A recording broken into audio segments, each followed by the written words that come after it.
Coucou tout le monde, bienvenue dans une nouvelle interview des audacieuses et inspirantes. Et aujourd'hui, c'est Virginie qui est venue nous partager ses pépites de qu'est-ce qui fait d'elle aujourd'hui une femme audacieuse et inspirante. Bonjour Virginie, bienvenue. Bonjour Christa, merci pour l'invitation. Avec plaisir, je me réjouis de découvrir tes pépites d'audace et d'inspiration. Alors avant que tu nous partages tes secrets, je vais te présenter aux personnes qui ne te connaissent pas encore. Je rappelle aussi aux personnes qu'elles retrouveront tous tes liens sous la vidéo si elles souhaitent aller te suivre, te découvrir plus sur les réseaux. Donc Virginie, moi j'aime bien me souvenir un peu de comment j'ai rencontré déjà la personne que j'ai comme inspirante audacieuse à l'interview. Et nous deux, ça fait pas longtemps qu'on s'est rencontrés. Ça fait quelques mois, juste avant l'été, où tu cherchais des personnes pour ton premier bundle. Tu avais mis une annonce sur un groupe d'entrepreneurs. Et je me suis dit, ah, mais c'est chouette ce que propose Virginie. Et moi, j'ai un programme à proposer. Je vais candidater pour voir si je peux faire partie de ce bundle. Et c'est comme ça en fait, que je t'ai rencontré par l'intermédiaire de Zoom et de ce bundle. J'ai pu te côtoyer plusieurs fois, puis tu m'as fait confiance pour faire participer à ce bundle, faire partie de cette aventure, et merci encore de cette opportunité. Et de là, en fait, de ton interview, puis de notre rencontre, il y a eu vraiment cette prise de conscience qu'il y a eu beaucoup de points communs entre nos deux vies, beaucoup de similarités. Et les gens qui me connaissent eh bien, retrouveront dans ta présentation les points que l'on a en commun. Yes. Merci, merci de ta confiance, toi aussi, hein, parce que dans une collaboration, hein, c'est ce qu'on dit, tu as candidaté, tu m'as fait confiance, je t'ai fait confiance et ça a donné un beau résultat. Voilà, tu es effectivement une belle collaboration, première collaboration, voilà, au cours de ce bundle et ça, c'est vraiment chouette. Oui. Alors, bah, je vais te présenter. J'espère que je vais pouvoir te faire honneur, puisque que tu saches, c'est vraiment aussi ce bundle et puis ta formation à toi sur l'interview wow qui m'a donné aussi cette inspiration de présenter les personnes, parce que c'est vrai que quand on nous présente, on est les... Ah waouh, ça fait vraiment cet effet-là, quoi. Donc voilà, ça vient de déjà une source inspirante avant qu'on t'interviewe. Alors, Virginie, toi, tu auras 46 ans dans quelques jours. Quand est-ce que c'est ton anniversaire pour Le les personnes qui 31 verront là? août. 31 août. Ah bah parfait, ce sera certainement juste avant vers la diffusion de l'interview pour ton anniversaire. Et tu es maman d'un jeune garçon, Maë, qui a 13 ans, et belle maman d'une jeune femme qui s'appelle Lou Salomé. Tu partages ta vie de couple avec leur papa depuis 17 années aujourd'hui, et vous venez d'emménager durant cet été dans une nouvelle maison en Charente-Maritime, après avoir passé plusieurs années en Gironde. Et ta vie à toi, elle a vraiment changé, basculé il y a 6 ans. À tes 40 ans, l'année de tes 40 ans, c'est là qu'il y a eu tout ce chamboulement. Déjà, comme tu le dis, un frôlement de burn-out qui a fait que tu t'es remise en question. Tu as remis en question aussi toutes les sphères de ta vie, les histoires que tu avais autour de toi, ta vie professionnelle, et également le décès assez brutal de ton beau-frère qui t'ont amené vraiment à des prises de conscience et à des remises en question de où tu voulais aller, de ce que tu voulais faire. Et c'est à ce moment-là que tu as décidé vraiment de vivre tes rêves et d'aller amener, comme tu le dis, ta contribution et que tu as créé ton entreprise.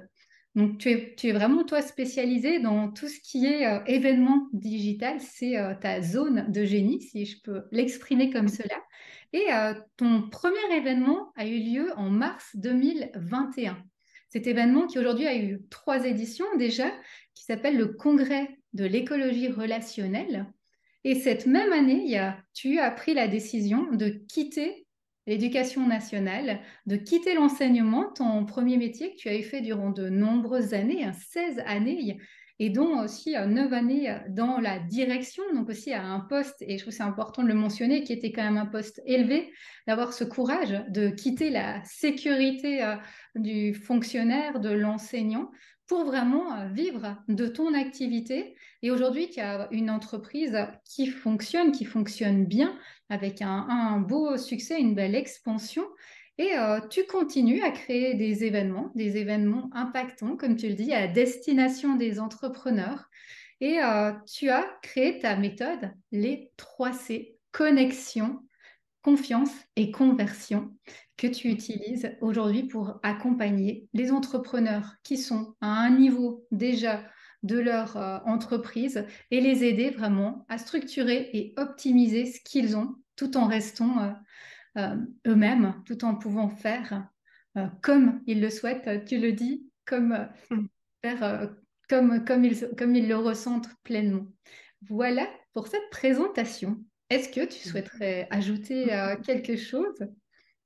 Non, mais écoute, c'est une très belle présentation. Merci, ça fait toujours, tu le disais, ça fait toujours plaisir et bizarre d'entendre quelqu'un d'autre nous présenter parce qu'effectivement, sauf quand on est en interview, on n'a pas trop l'habitude en fait euh, qui nous présente. Il y a vraiment un mot que tu as dit et je pense que ça va être le fil conducteur de cette interview, c'est la sécurité en fait. C'est vraiment cette recherche de sécurité et on va en parler, mais pour moi, elle n'était pas là où je pensais en fait. Donc, j'ai été amenée à découvrir où était réellement la sécurité et c'est les choses que je vais vous partager aujourd'hui et j'espère que ça pourra inspirer aussi, voilà, aller la chercher là où on ne pense pas toujours. Exact. Alors justement, tes pépites à toi, qu'est-ce que toi, tu souhaitais partager aux femmes qui vont voir cette interview pour leur donner cet élan aussi de suivre leurs aspirations, de suivre leurs rêves? Quelles sont tes pépites à toi, Virginie, qui font aujourd'hui de toi une femme audacieuse et inspirante, une entrepreneur aujourd'hui qui a du succès dans son entreprise? Mm. Bah, il y a vraiment de rester soi-même, quoi. Tu l'as dit aussi, moi, l'idée, c'est pas d'essayer d'être quelqu'un d'autre. Les personnes que j'accompagne, je leur demande jamais de faire comme moi, je pense qu'elles devraient faire, mais on est vraiment dans la réflexion de qu'est-ce qui est le meilleur pour elles, pour eux. Alors, tu l'as dit, moi, ma spécialité et ma zone d'expertise, c'est la création d'événements en ligne, mais c'est pas créer de l'événement en ligne pour créer de l'événement en ligne. On est vraiment dans cette notion, à un moment donné, qu'on est une entreprise et qu'une entreprise qui ne vend pas, bah, c'est du loisir dans ce cas-là. Donc c'est complètement OK, hein, mais je pense qu'il faut vraiment, quand on devient entrepreneur, faire la distinction entre on a une entreprise ou on a un loisir juste pour passer du bon temps. Euh, Moi, je ne viens pas du tout d'une famille d'entrepreneurs, je viens d'une famille de parents qui avaient un CDI, voilà, donc quasiment comme des fonctionnaires. Et moi, j'étais fonctionnaire, tu l'as dit, j'ai choisi un métier, alors un métier passion, hein, j'ai choisi un métier de l'enseignement, de la transmission, mais j'ai aussi choisi un métier pour la sécurité que ça m'apportait. La sécurité de me dire, je deviens fonctionnaire d'État, donc je ne serai jamais licenciée, jamais virée, je vais faire ça jusqu'à ma retraite, et donc je peux m'épanouir dans un métier tout en étant en sécurité et pas me poser la question de combien je vais gagner à la fin du mois. Je le savais, c'était tracé, limite j'avais la carrière évolutive, je savais à peu près combien j'allais gagner dans 3 ans parce que c'était à peu près les passages des changements d'échelon. Bon, donc j'avais cette sécurité-là au départ, quoi. Et ce que je vais aborder aujourd'hui, c'est vraiment 2 points. C'est la sécurité du métier, puis la sécurité de l'endroit où on vit, en fait. Parce que là, moi, j'ai changé donc, de métier donc, il y a 2 ans. J'ai quitté la fonction publique il y a 2 ans et je viens de déménager. Donc, vraiment, il y a ces 2 choses et ces 2 choses qui peuvent mettre en insécurité, en fait.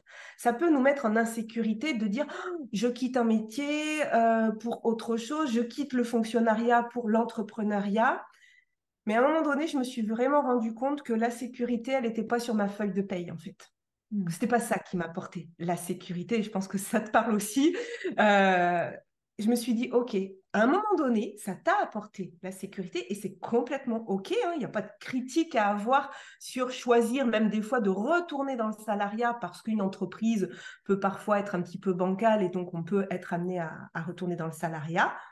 À un moment donné, je me suis aussi posé la question parce que familialement, voilà, mon conjoint, on le disait tout à l'heure, est pompier et puis parce que non vacciné, donc suspendu, donc à un moment donné, plus de revenus sur un deuxième revenu et moi en lancement d'entreprise, s'est posé aussi la question, est-ce que je reprends un boulot salarié pour resécuriser ou pas? Et la question était, c'est non, je ne reprends pas de boulot salarié, mon entreprise est en pleine expansion et donc je remets de la sécurité dans ce que je fais parce que ça se passe bien et je ne cherche pas la sécurité à l'extérieur. Donc, c'est pas parce qu'il y en a un à un moment donné qui a plus de boulot que moi, ça doit me mettre en insécurité. C'est facile à dire, c'est pas facile à faire. Oui. Voilà, c'est facile à dire, mais pas du tout facile à faire. Moi, à ce moment-là, je me suis dit, OK, on se concentre sur qu'est-ce que je fais, est-ce que c'est bien ce que je fais, est-ce que ça marche aussi, parce que si ça marchait pas, peut-être que oui, effectivement, il fallait retourner au salariat. Mais ça marchait. Et à un moment donné, je me suis dit, je ne dois pas me préoccuper de sa situation financière, même si on est ensemble et que voilà, mais je dois me préoccuper de la mienne. Et donc, je dois mettre toute mon énergie, mes intentions, mes visualisations, mes méditations, enfin tout, pour focuser sur mon développement d'entreprise. Et ça, c'est ce que j'ai fait aussi quand j'ai quitté l'éducation nationale, quoi. C'est d'abord me mettre en sécurité. Donc, j'ai commencé à voir si ça marchait. Et c'est quand j'ai eu ce premier événement de mars 2021 qui a marché que j'ai ensuite décidé de quitter l'éducation nationale. Donc, c'est toujours une balance entre comment on peut trouver sa sécurité intérieure en prenant en compte l'extérieur, mais sans faire en compte que ce soit l'extérieur qui dicte nos comportements, en fait. Donc, c'est toujours un équilibre à trouver qui n'est pas évident, mais comment dire, je me suis formée aussi sur ça. Comment je peux trouver ma sécurité intérieure? Je me suis formée avec Ludovic Leroux sur la théorie polyvagale, sur justement la régulation du système nerveux autonome, comment on peut amener la sécurité de l'intérieur et pas aller la chercher à l'extérieur. Tout ça, c'est un équilibre, quoi. C'est comment je peux aller chercher de la sécurité à l'extérieur qui va me rassurer et en même temps continuer à développer ma sécurité intérieure. Et notre déménagement est lié à ça aussi, de récupérer une sécurité extérieure, c'est-à-dire de vendre une maison en Gironde qui valait un certain prix, de la vendre, de solder un prêt immobilier et de racheter une maison dans un département moins cher, sans prêt immobilier, pour sécuriser les fondations de la famille, en fait. Parce qu'une maison, c'est aussi les fondations d'une famille. Donc, on remet en sécurité l'extérieur et en même temps, on se remet en sécurité intérieure. Voilà. Enfin, c'est un mélange, c'est une danse, mais ça nécessite de travailler sur soi, vraiment, tout part de soi. Et justement, alors toi, Virginie, parce que tu partages là, c'est vraiment très intéressant sur cette sécurité. C'est quelque chose aussi que j'ai beaucoup travaillé moi, de fausses croyances que j'avais sur la sécurité et la sécurité de l'emploi, etc. Comment tu fais justement pour travailler sur ta sécurité intérieure? Alors, tu nous as parlé de cette formation avec Ludovic Leroux sur le nerf vague, mais est-ce que tu as d'autres clés pour les personnes, les femmes qui vont écouter cette interview, qui se disent, OK, Virginie, on t'entend bien, sécurité, sécurité intérieure, mais quand on a notre mental qui commence à travailler, quand on a les peurs qui montent, comment on fait? Comment toi tu fais? Parce que on sait, toi et moi, que bah, c'est pas un long fleuve tranquille, qu'il y a des jours Non, où on se dit, mais qu'est-ce que j'ai fait? Et puis vraiment te dire, comment tu fais pour revenir à toi, calmer ouais. les peurs, calmer la pression intérieure et retrouver ton centre pour continuer à avancer. Ouais, ouais, ouais. Donc effectivement, il y a toutes les techniques hein, de respiration, de méditation, tout ça. Je vais pas rentrer là-dedans. Je vais ramener un peu de choses mentales en fait, juste remettre qui va être plus facile à comprendre peut-être pour les gens. Je vais prendre l'exemple de juste avant notre déménagement, j'ai été contactée par mon cabinet d'expertise comptable pour intervenir dans leur entreprise sur justement la communication interpersonnelle et donc je leur ai amené des connaissances de théorie polyvagale, juste de comment on peut mieux communiquer les uns avec les autres.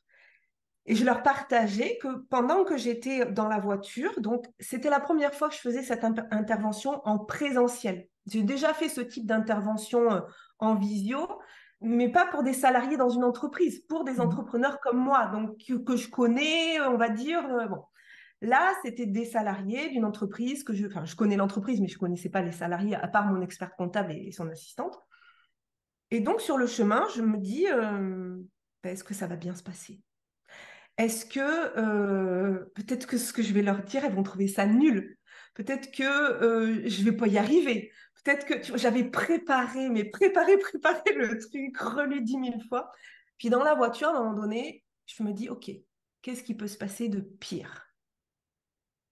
Donc des fois, on nous dit, surtout pas penser à ce qui peut se passer de pire. Ben, moi, j'ai envie de dire, si, on va y penser, mais surtout, on va voir comment on va y répondre à ce qui peut se passer de pire.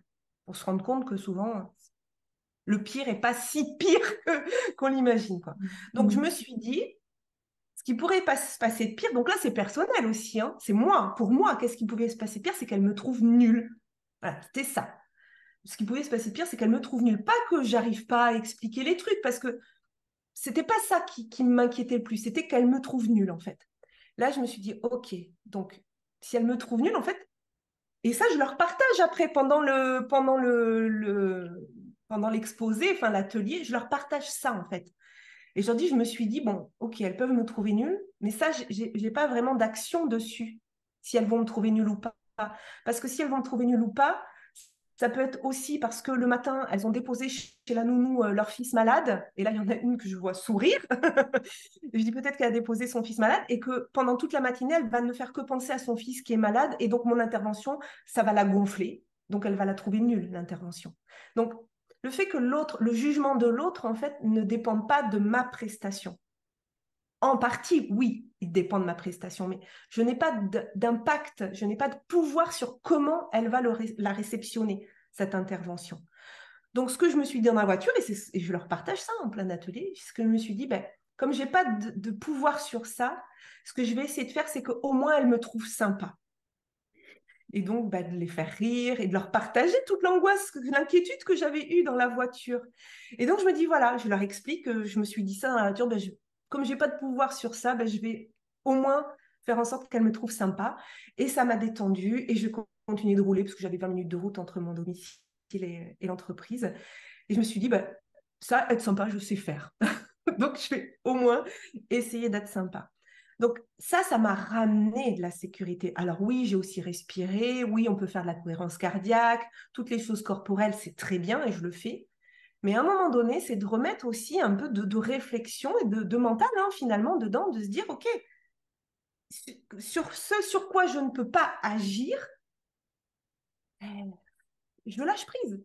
Je ne peux pas agir dessus. Donc, c'est vraiment, tu sais, je ne sais plus si c'est Marc Aurèle ou je ne sais plus, c'est avoir la force d'agir ce sur quoi tu peux agir, la sagesse, je ne sais plus, de laisser tomber en fait ce sur quoi tu ne peux pas agir et puis de savoir faire la différence entre les deux, quoi. Donc, dans chaque situation, c'est de me dire, ça, je peux agir dessus. Alors, par contre, moi, je suis une fonceuse, quoi. Donc, c'est-à-dire que s'il y a un truc sur lequel je peux agir, je vais le faire. Je vais remonter les manches et puis je vais y aller. Et puis ce sur quoi je ne peux pas agir, ben, j'essaie de voir comment je peux contrebalancer, comment je peux laisser tomber ou remettre du focus. Et en fait, les filles, elles ont trouvé, je dis les filles, non, il y avait un homme quand même, mais j'ai dit que j'allais dire elle parce qu'il était tout seul, donc j'allais dire elle, il l'a bien pris. Et, euh, et je leur ai partagé ça, que c'était la première fois que je faisais cette intervention en présentiel, que oui, j'avais eu de l'inquiétude, voilà comment je l'avais gérée. Donc, elles pouvaient réutiliser aussi cette manière de faire. Et puis à la fin, en fait, il y en a qui sont revenus me voir après en me disant, au fait, je voulais te dire, parce qu'on s'est tutoyé pendant l'atelier, et elle me dit, je voulais te dire, en fait, j'avais pas très envie de venir parce que c'était sur ma pause déjeuner, je me suis dit que j'allais pas manger, mais en fait, merci parce que tu m'as reboosté, là, je suis repartie cet après-midi à bloc. Et en fait, voilà, le fait que je leur ai partagé aussi ma vulnérabilité, Oui. elle est revenue parce qu'elle me dit, il faut quand même que je lui dise qu'on a apprécié. Il faut quand même que je lui dise qu'elle peut en refaire des événements en présentiel comme ça. Mais si je n'avais pas partagé ma vulnérabilité, si je n'avais pas partagé ce moyen de revenir à soi pour re-rentrer en communication avec l'autre, ben elle ne serait pas revenue pour rentrer en communication à nouveau avec moi. Donc c'est vraiment ça, c'est toujours se dire que la communication avec les autres, c'est d'abord une communication avec soi-même, donc remettre de la sécurité sur OK. Et puis même s'ils trouvent que je suis nulle, ça remet pas en valeur, enfin ça remet pas en question ma valeur et qui je suis. Parce que ça dépend, c'est une condition extérieure en fait, la façon dont elles vont apprécier ou pas. Donc une fois qu'on se dit tout ça et qu'on se le rappelle, alors c'est tous les jours, hein, qui des fois il faut se le rappeler. Tous les jours, il faut se dire oui, mais l'autre quand il réagit comme ça, oui, je peux avoir une décision sur ma façon de communiquer avec l'autre, ça c'est clair. Mais la façon dont l'autre prend les choses est souvent dépendante de ce qu'il a vécu avant, en fait. Et ça, on ne le sait pas des fois. Alors on peut aussi dire à l'autre, j'ai l'impression que tu prends mal ce que je te dis, est-ce que ça va ce matin? Est-ce qu'il s'est passé quelque chose dans ta vie qui fait qu'en fait tu prends mal ce que je te dis parce que moi je voulais pas te blesser? Enfin, tu vois, c'est tout ça, c'est faire attention aussi, effectivement, faire attention à l'autre, mais d'abord faisons attention à nous. Soyons d'abord un peu égoïstes, prenons soin de nous, puis ça ira mieux après dans nos relations aux autres. Je ne sais pas si je réponds à ta question, mais Oui, tu réponds bien. Et je trouve que ce que tu partageais, c'est des belles pépites de cette relation interpersonnelle avec les autres. Ça me fait penser aussi aux accords Toltec, ne pas faire de suppositions, exactement. par exemple, hein. C'est vraiment ça. C'est un moment de se dire que chacun de nous, on a notre réalité, nos propres lunettes sur la vie et qui dépendent de notre expérience, comme tu l'as dit, de ce qu'on est en train de vivre, parce que on n'est pas tous les jours dans un état optimal. Il y a plein de choses qui se passent. On n'en parle pas forcément et vraiment de prendre aussi en cause tous ces éléments. Et puis ce deuxième élément que tu partages, que je trouve central, c'est cette vulnérabilité, cette authenticité. Un moment de se Mm. dire, bah, voilà, je suis un être humain avec mes failles et avec mon humanité. Et je suis pas une machine qui va aller là faire une conférence. Faut pas qu'il y ait un mot de travers, faut pas que je me trompe, faut que j'aille tout appris par cœur. Voilà, je fais mon truc, je pars, et vraiment dire, ok, bah, je suis un être humain, puis d'avoir cette vulnérabilité. Et je trouve que ça, c'est une clé importante quand on est stressé, de pouvoir l'exprimer, de le dire, peut-être à un entretien d'embauche, à une première conférence, à une première vidéo qu'on fait en entrepreneur. Bah voilà, c'est ma première vidéo, je suis hyper stressée, j'espère que ça va aller. Et tout de suite, hein, ça permet aussi à l'auditoire d'avoir un autre regard sur nous, de dire, ah, moi, c'est un être humain, ah, bah, elle aussi, elle commence, elle débute, elle a aussi ses faiblesses, c'est pas Mm, facile pour elle non plus, aussi de pouvoir s'identifier, puis se dire, bah, moi aussi, peut-être qu'un jour je ferai ça, que je serai comme ça. Et je trouve que c'est, pour moi en tout cas, c'est ce qui m'inspire chez les personnes, c'est de me dire, mais en fait, cette personne, elle a rien de plus que moi, elle a c'est ça. simplement osé, et puis elle se montre là, telle qu'elle Mm. est, et bah, moi, quand je l'entends, je me reconnais. Je me dis, bah, moi aussi, je pourrais faire ça, je pourrais être là, je pourrais oser passer ce cap parce que j'ai les mêmes compétences et la même vulnérabilité. Exactement. Et c'est vrai que ça n'empêche pas le travail, en fait. Ça n'empêche pas de travailler, de préparer. Moi, je suis assez partisane d'avoir une grosse préparation sur les choses avant. Et c'est ce que je partage dans la formation Interview Wow, hein, que tu as suivi. C'est contrairement à des fois ce qu'on pourrait penser de se dire, ah, ou de voir les gens qui font les trucs dans le flow, et puis c'est super, et puis ils vont dans le flow et tout ça. Oui, mais le flow, il arrive, à mon sens, et c'est ma façon de voir les choses, et ça n'engage que moi, hein, et et les gens sont pas obligés d'être d'accord avec moi, mais en tout cas, moi, c'est ma manière de fonctionner, et ça me réussit bien, mais ma manière réussira pas à tout le monde. C'est que plus il y a de la préparation en amont, plus il y a du travail en amont et plus il y a de l'entraînement, plus on peut lâcher prise ensuite et plus on peut aller dans le flow en fait. Mm. Parce qu'on voit des entrepreneurs qui sont des entrepreneurs à succès, qui font des choses dans le flow, qui font des interviews dans le flow, qui font des conférences dans le flow. Ouais, mais ils sont pas au début en fait, pas au début. Donc, on démarre pas dans, enfin, à mon sens, on démarre pas dans le flou. On démarre, et tu l'as dit, avec des compétences, avec de l'entraînement, avec du travail. On construit une expertise. On ne naît pas expert dans quelque chose. On construit une expertise. Et voilà. Et à un moment donné, on peut y aller plus dans le flot, mais parce qu'il y a le corps a emmagasiné de l'expérience. Je veux dire, un pianiste, il n'improvise pas la première fois. Il travaille d'abord, il fait ses Non, gammes, il exact. fait ses morceaux. Puis Ouais, et après, puis je pense que le flow, c'est plus, enfin moi, ma perception du flow aussi, c'est plus ce côté de, ok, je m'adapte à la situation oui, qui arrive parce que comme tu le partageais par rapport à la vie, par rapport aussi à ton déménagement, bah, ça se passe jamais non, exactement comme on l'avait prévu. On peut avoir préparé tout dans les moindres c'est détails. Il ça. y a toujours un Oui, truc qu'on n'avait pas pensé. Et c'est ça. là qu'on peut utiliser justement ce côté expérience, flow, lâcher prise, adaptabilité, flexibilité. C'est pour moi dans ces moments-là qu'on le fait. Et Exactement. pas justement, allez, j'y Oui, c'est vais, je ça. prépare rien, on verra. Je compte Mais sur mon oui, talent pour y arriver. oui, puis il y a de la préparation qui est de l'anticipation des différents scénarios possibles aussi. Voilà, c'est comment ça peut se passer, puis après, on s'adapte, mais plus on a anticipé les différents scénarios, et plus on a vécu de choses aussi dans la vie, plus c'est possible de répondre de manière plus sécurisée, quoi. Voilà, si on revient à la sécurité. Merci. Merci beaucoup Virginie pour ces belles pépites que tu nous as partagées aujourd'hui. Je rappelle aux personnes qui veulent en savoir plus sur toi qu'elles peuvent retrouver tous tes liens sous la vidéo, qu'elles peuvent vraiment aller découvrir tes pages et découvrir ce que tu proposes avec tout ce qui est digital. Et je te remercie d'avoir pris ce temps. Je te souhaite le meilleur pour ton anniversaire et également pour ton nouvel emménagement en Charente-Maritime. Merci beaucoup. Merci pour l'invitation, Christa. Belle journée à tous. Merci.